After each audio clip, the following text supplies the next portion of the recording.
Thornton Hough is one of the Wirral's most idyllic villages. But let's go back through these old photographs to have a look here today. How much has it actually changed over all these years? So if you head out of Thornton Hough towards Raby on Raby Road and then turn round and look back, you get this view. So not much has changed, but a few things you can see. Two of the trees have gone. You can now see the tree stumps in their place, and the bus stop has appeared. Let's get a closer view of these houses, because the original picture we can't quite get at that angle through that big bush being on the left hand side. And we can get into a closer view of this sandstone bay window. Sandstone, of course, is indigenous to the Wirral, as the entire peninsula is basically built on it. In fact, the whole village really has a lot of vernacular revival style building, which have influences of Gothic and Elizabethan and even medieval period. Also, there's a lot of gables used in these design features, and chimneys are very typical and very prominent on many of these styles of buildings. Heading back towards the village, we come across the side road called the Foals and the cottages on the green. Now, these have an Elizabethan style, and seeing it today, major things that stand out. The lamp in the middle of the green is actually newer than what it was in the photograph, although it looks quite old. Just down the hill on the Foals is almost an identical little green, but as with every set of buildings on Thornton Hough, and indeed Port Sunlight, every group is different.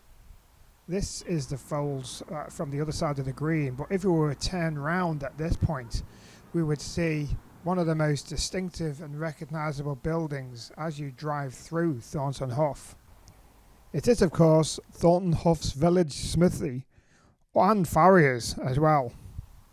You won't be surprised to know the actual building is virtually unchanged apart from the car in the front and the lamppost, but the big other thing to notice is the lack of those two big trees on either side of the building. And the road to the left is Smithy Hill. So to the right of the smithy, further up Neston Road, is these prominent buildings, again with the chimneys on the side. And of course, just to the side of the shot, just out of view, is the Women's Institute.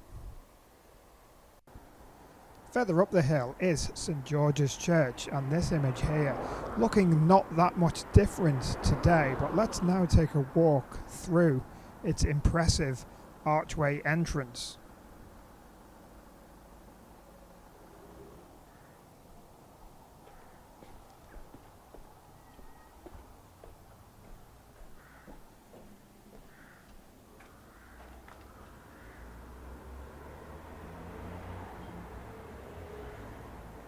If you were to turn round at that church entrance, you would see this garden here, and its proud sign of best kept village in 64, 68, 75, 59, 63 and 72.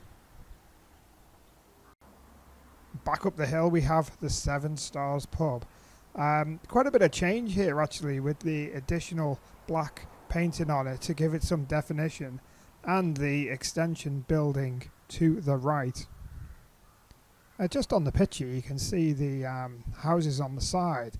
We'll have a look at them now, and of course the store on the corner.